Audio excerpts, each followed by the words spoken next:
오늘 함께 보실 말씀 우리 예레미야 25장 말씀입니다. 구약성경 1090쪽에 있습니다.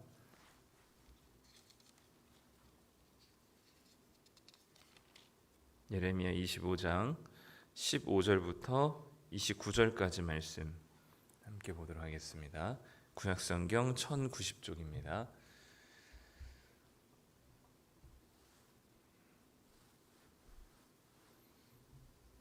우리 한 목소리로 15절부터 29절까지 함께 읽겠습니다. 이스라엘의 하나님 여호와께서 이같이 내게 이르시되 너는 내 손에서 이 진노의 술잔을 받아가지고 내가 너를 보내는 바 그 모든 나라로 하여금 마시게 하라. 그들이 마시고 비틀거리며 미친 듯이 행동하리니 이는 내가 그들 중에 칼을 보냈기 때문이니라 하시기로 내가 여호와의 손에서 그 잔을 받아서 여호와께서 나를 보내신 바 그 모든 나라로 마시게 하되 예루살렘과 유다 성읍들과 그 왕들과 그 고관들로 마시게 하였더니 그들이 멸망과 놀램과 비웃음과 저주를 당함이 오늘과 같으니라. 또 애굽의 왕 바로와 그의 신하들과 그의 고관들과 그의 모든 백성과 모든 섞여 사는 민족들과 우스 땅의 모든 왕과 블레셋 사람의 땅 모든 왕과 아스글론과 가사와 에그론과 아스돗의 나머지 사람들과 에돔과 모압과 암몬 자손과 두로의 모든 왕과 시돈의 모든 왕과 바다 건너쪽 섬의 왕들과 드단과 데마와 부스와 살적을 깎은 모든 자와 아라비아의 모든 왕과 광야에서 섞여 사는 민족들의 모든 왕과 시므리의 모든 왕과 엘람의 모든 왕과 메대의 모든 왕과 북쪽 원근의 모든 왕과 지면에 있는 세상의 모든 나라로 마시게 하니라. 세삭 왕은 그 후에 마시리라.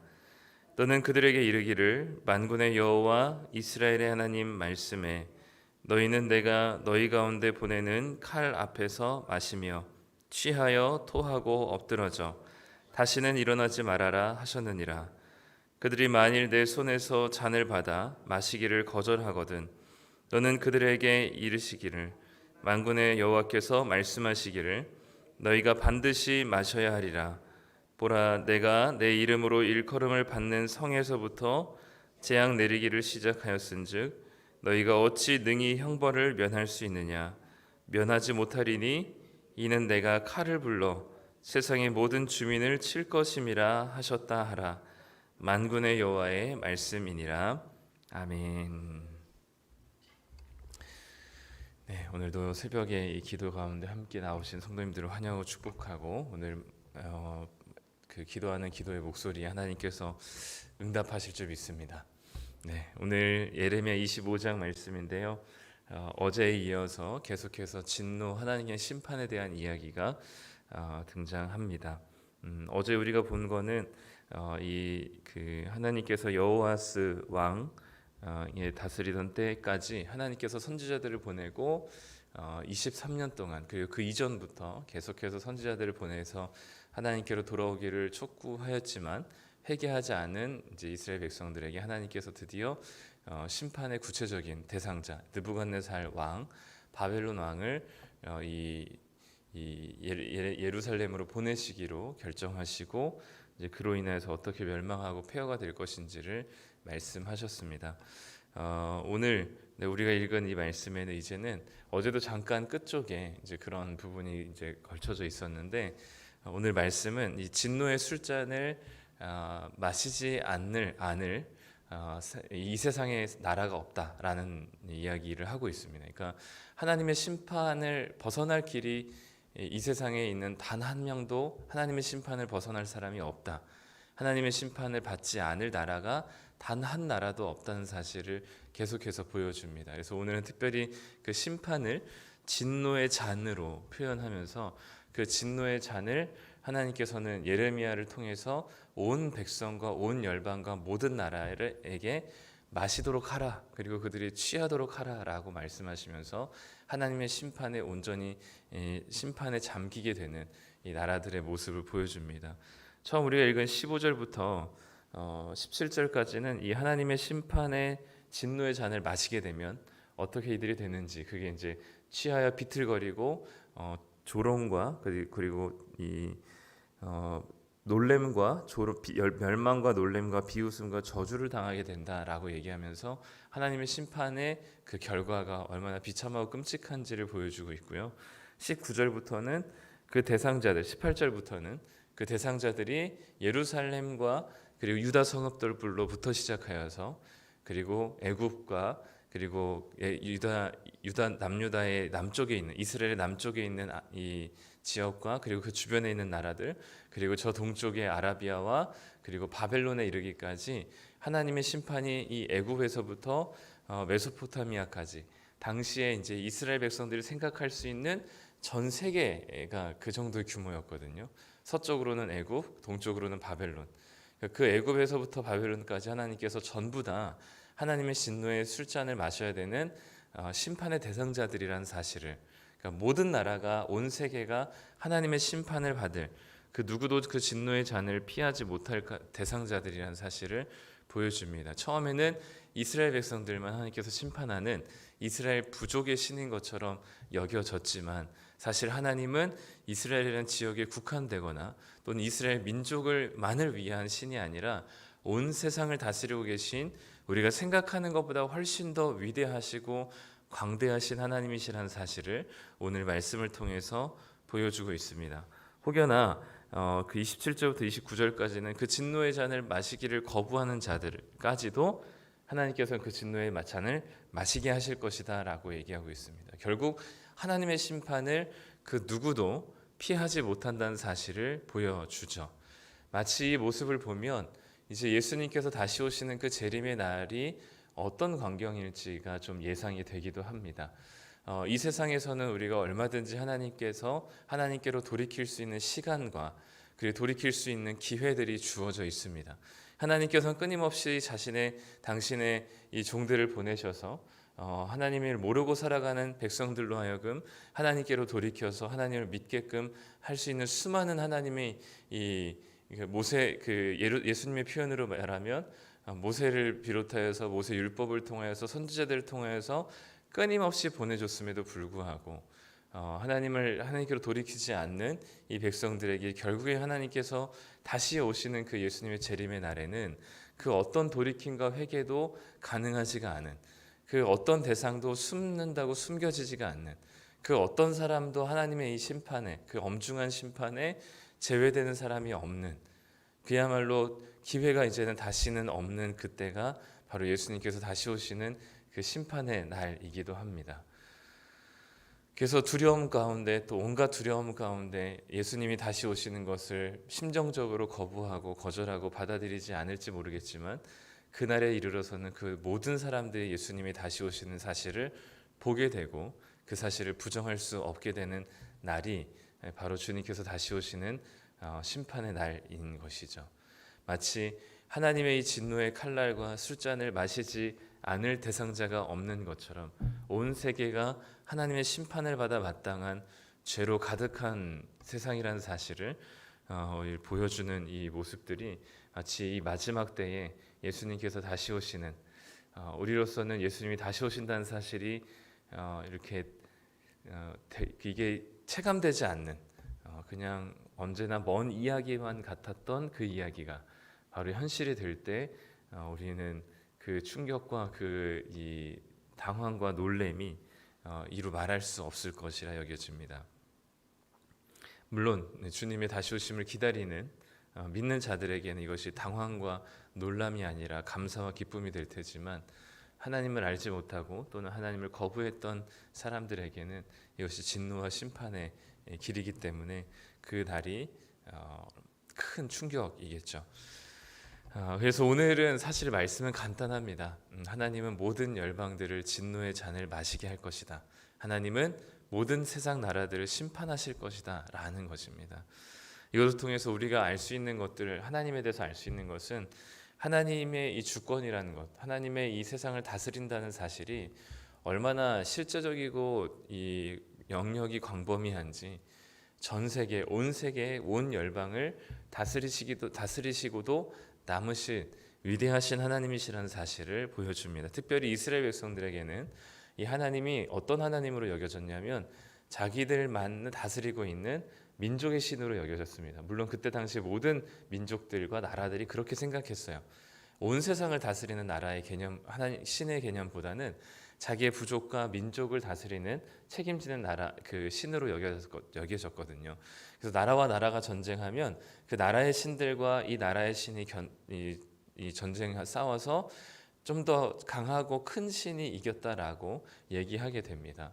이스라엘 백성들도 그 정도로 생각했던 거죠. 그렇기 때문에 하나님만 섬긴 게 아니라 바알과 아세라나 기타 다 자신들에게 풍요와 부요를 가져다 줄 온갖 신들을 섬기게 된 것은 당시 이스라엘 백성들뿐만 아니라 고대 근동 사회에서 당연하게 여겨졌던 일들이었습니다. 그러나 하나님께서는 예레미야를 통해서 이스라엘 백성들이 생각하는 것처럼 그렇게 작거나 민족의 신 어떤 지역에 제한되거나 국한된 신이 아니라 온 열방을 다스리시는, 비록 예레미야는 유다 백성들을 위해서 불러서 유다 백성들에게 보냈지만 하나님께서는 온 세상에 향하여서 진노의 잔을 먹이실 수 있는, 심판하실 수 있는, 온 세상을 다스리시는 하나님이시라는 사실을 다시 한번 보여주는 거죠.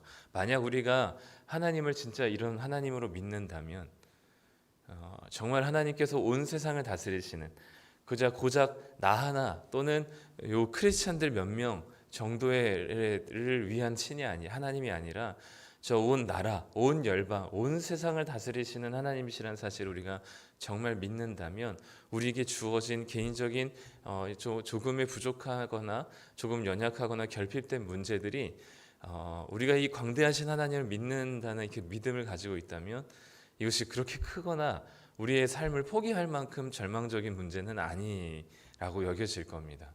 그러니까 하나님이 누구신지에 대한 믿음이 있다면 우리는 그 믿음이 우리로 하여금 다시금 이 어려운 중에도 살아낼 수 있게 하는 것이죠. 내가 믿고 있는, 또 나를 사랑하시는, 나를 다스리시는 그 주님이 그냥 우리에게 돈 몇 푼 정도 주시는 분이 아니라 그냥 조금 더 우리를 높이 성공하게 만드시는 그 정도의 하나님이 아니라 온 세상을 다스리셔서 지금도 온 열방을 주님의 손 안에 다스리고 계시는 그 위대하신 하나님이시라는 사실을 믿는다면 우리가 겪고 있는 여러 가지 개인적인 어려움들이 그렇게 아주 큰 어려움들이 아니고 넉넉히 이길 수 있는, 그리고 극복할 수 있고 버틸 수 있는 이 사실이라는 사실을 우리는 믿게 될 것이고, 그것이 우리로 하여금 다시금 일어나게 하실 것입니다. 그 얼마 전에 제임스 웹이라는 망원경이 새로 발명됐죠. 이전에 있었던 망원경보다 훨씬 더 정확하게 우주의 별들을 측정할 수 있는 망원경인데, 그 망원경을 통해서 본 별자리들이나 그 별의 탄생과 또 별의 소멸과 그 별자리들과 은하와 그 수많은 것들을 그 찬란한 이 빛을 비치고 있는 그 별들의 모습을 조금 더 명확하게 보는 이 우주의 모습들을 보고, 아직도 그 끝을 알 수 없는 그 우주의 신비들을 생각할 때 여전히 그 우주를 다스리시고 온 열방과 세상을 다스리고 계시는 하나님을 기억한다면 그 하나님이 정말 얼마나 위대하시고 대단하신 분이신지를 다시 한번 우리가 느낄 수 있을 것이고, 그것이 우리로 하여금 우리가 믿는 하나님이, 나와 함께 하시는 하나님이 그런 하나님이라면 우리는 지금 조금은 힘들더라도 넉넉하게 이겨낼 수 있는 힘을 주시지 않을까 싶습니다. 또한 이 세상 그 어떤 권력도 영원하지 않다는 사실을 보여줍니다. 그 강대해 보였던 애굽, 그 이스라엘 백성들을 끊임없이 노예화시켰었던 그 애굽도 하나님의 진노의 잔 한 잔이면 애굽도 끝장입니다. 가장 강력해 보였던 이스라엘 백성들을 가장 가까이에서 괴롭혔던 블레셋조차도 하나님의 진노의 잔 한 잔이면 블레셋도 끝입니다. 이스라엘 백성들이 끊임없이 괴롭혔던 아수르와 바벨론의 지역에 있는 그런 메소포타미아 지역에서 일어난 강대국들도 하나님의 진노의 잔 한 잔이면 이 바벨론과 그렇게 강력해 보였던 이 세상의 권력과 능력과 탁월해 보였던 것도 끝입니다. 성도님들 눈에 어떤 게 제일 커 보이고 위대해 보이고 어떤 게 매력적이게 보일지 모르겠지만 이 세상에서 보이는 그 가장 매력적인 그 어떤 것도, 위대해 보이는 것도 하나님보다 위대할 수 없습니다. 하나님의 진노의 잔 한 잔이면 그 어떤 것도 비틀거리며 주저앉을 만한 것들이기 때문에 우리가 이 세상에 우리 눈에 보기에 대단해 보이고 두려워 보이고 무서워 보이고 매력적이게 보이고 가장 아름답게 보이는 그것도 하나님 앞에서는 아무것도 아니라는 사실. 그래서 우리 눈에 보이는 그 어떤 것에 매혹되거나 그것에 두려워하거나 그것에 위협받지 않아도 되는 것이 바로 하나님이 그 어떤 이 세상의 그 모든 위대해 보이는 것도 결국은 끝이 있고 하나님의 진노의 잔 한 잔이면 소멸될 것이기 때문에 우리 눈에 보기에 대단해 보이는 돈도 또 대단해 보이는 성공도 그리고 우리 눈에 보기에 두려워하는 어떤 대상도 하나님 앞에서는 아무것도 아니라는 사실을 다시 한번 기억할 때 우리는 이 세상 살이를 하나님 안에서 담대하고 그리고 기쁨으로 이 세상을 살아낼 수 있을 것이라 여겨집니다. 우리가 믿는 하나님이 누구이신지 그리고 그 하나님 앞이라면 그 대단해 보이는 그 이 세상의 그 어떤 것도 하나님 앞에서 완전히 무너져 내릴 것을 우리가 믿고 그 믿음으로 살아내시는 성도님들이 되셨으면 좋겠고요. 마지막으로 이 진노의 잔을 우리에게 다 쏟아내실 만큼 우리는 형편없는 죄인들이지만 우리를 대신 우리에게 쏟지 않으시고 우리를 대신하여서 그 진노의 포도주 잔을 마시게 하신 당신의 아들 예수 그리스도를 통하여서 우리를 다시금 살리셨다는 사실을 기억할 때 우리로 하여금 이 진노의 잔을 우리가 마시지 않게 하시고 예수님이 마심으로 십자가에 달려 죽으심으로 우리를 살리신 그 하나님의 은혜가 하나님의 엄중한 심판만큼이나 우리에게도 다시금 살아낼 수 있는 힘을 주시게 할 것입니다. 우리는 그렇게까지 하나님께서 우리를 살리시길 원했던 하나님의 사랑스러운 자들임을 기억하시고 오늘 하루도 하나님 우리가 믿는 그 위대하신 하나님 그 놀라우신 하나님 앞에 그 은혜를 받은 자들로서 하나님을 믿는 믿음 안에서 오늘도 살아계시는 믿음의 발걸음을 걸어내시는 우리 성도님들 되시기를 간절히 소망합니다. 기도하겠습니다. 하나님 감사합니다. 하나님의 심판을 피할 사람이 아무도 없음을 고백합니다. 그 주님의 그 엄중한 심판에서 제외될 사람이 아무도 없음을 고백합니다. 우리 모두가 하나님께 심판받아 마땅한 죄인임을 고백합니다. 이 세상 그 어떤 권력도 하나님의 심판 앞에 제외되지 않음을 고백하며 하나님이 얼마나 위대하고 광대하시며 우리가 생각하는 것 이상으로 우리가 최대로 상상하는 것 그 이상으로 얼마나 대단하고 놀라우신 하나님이신지를 깨닫는 믿음을 더하여 주시옵소서. 또한 우리 눈에 보기에 두려운 것들, 매력적이게 보이는 이 세상의 가치들이 얼마나 하나님 앞에선 무기력한 것인지를 깨닫게 하여 주시고 우리가 그 어떤 것도 세상의 눈에 보이는 것에 두려워하지 않고 하나님을 두려워하며 하나님을 신실하게 믿는 믿음을 더하여 주시기를 소망합니다. 오늘도 우리를 살리시기 위해서 당신의 아들에게 진노의 잔을 마시게 하심으로 우리를 다시금 생명을 주시고 살게 하신 놀라운 하나님의 은혜를 기억하며 오늘 하루도 그 위대하시고 광대하신 주님을 믿는 믿음 안에 살아낼 수 있는 믿음의 걸음들 되게 하여 주시옵소서. 오늘 하루도 우리의 걸음을 붙들어 주시고 우리의 삶을 인도하실 주님을 찬양하며 예수님의 이름으로 기도드립니다. 아멘.